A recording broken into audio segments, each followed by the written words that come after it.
মিথের কথা বলছিলেন স্যার, এরকম আরও একটা মিথ আসলে শোনা যায় যে মায়ের যদি জ্বর, ডায়রিয়া কিংবা সর্দির মতো কোনো অসুখ থাকে সেক্ষেত্রে বাচ্চাকে দুধ খাওয়ানো থেকে বিরত রাখতে বলা হয়। এটার কোনো এটাও এক ধরনের কুসংস্কার। মায়ের যদি জ্বর, ঠান্ডা কাশি থাকে তাহলে সাধারণত সে বুকে দুধ খাবে। ঠান্ডা কাশির সময় কি করবে, মা যদি পারে তাহলে একটা মাস্ক ইউজ করবে, কারণ এটা ঠান্ডা কাশি তো আসলে ছোঁয়াচে রোগ, বাচ্চার হয়েছে। সে যদি মাস্ক ইউজ করে তাহলে সাধারণত কোনো সমস্যা না। যেটা আপনি বলছিলেন যে মায়ের যদি পাতলা পায়খানা হয় তাহলে সবচেয়ে বড় জিনিস যে পার্সোনাল হাইজিন, সে মানে তার টয়লেট ইউজ করার পরে যাতে ভালো করে সে পরিষ্কার পরিচ্ছন্ন হয়, হাত ভালো করে সাবান দেয়, তাহলে তো কোনো সমস্যা হওয়ার কথা না। আরেকটা জিনিস, আমাদের ফ্যামিলিতে যে মা ল্যাকটেটিং মাদার সাধারণত যদি বাসায় কোনো কাজ করে, এক্ষেত্রে কী করে, সে যখন ঘেমে যাচ্ছে, বাচ্চা যখন কান্নাকাটি করছে, ওই অবস্থায় এসে ঘামা অবস্থায় এসে সাধারণত বাচ্চাকে ব্রেস্ট ফিডিং করায়।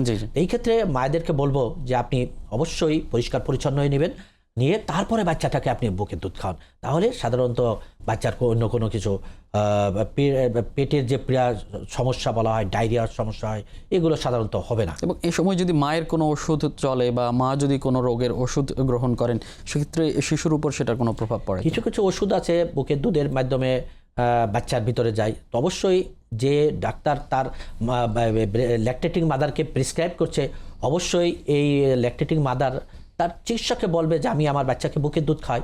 তাহলে যে যে ওষুধগুলো এই বাচ্চাকে সাধারণত ক্ষতি করতে পারে, এই জাতীয় ওষুধ সাধারণত ডাক্তার প্রেসক্রাইব করবে না।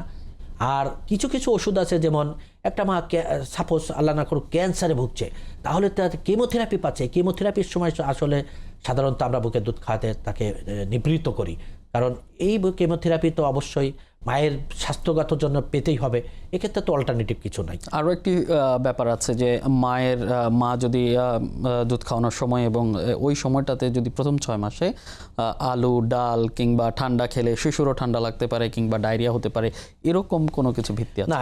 এ জাতীয় কোনো প্রকার মানে বৈজ্ঞানিক কোনো যুক্তি নাই। বাচ্চার মা সবই খাবে।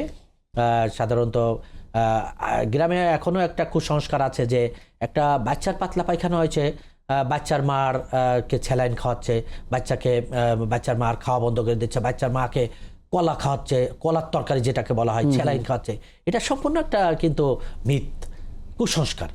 আপনি আপনার মানে ল্যাকটেটিং মাদারকে তাকে পর্যাপ্ত পরিমাণে খাবার দেন। এই ক্ষেত্রে সাধারণত বাচ্চার ডায়রিয়া হয়েছে, বাচ্চাকে স্যালাইন লাগলে একজন শিশু চিকিৎসকের শরণাপন্ন হন।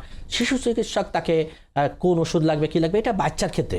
মায়ের তো কোনোই নাই। মা পরিষ্কার পরিচ্ছন্ন থাকবে, মা তার বাচ্চাকে নার্সিং করবে, কিভাবে কি করবে, এটা মাকে ভালো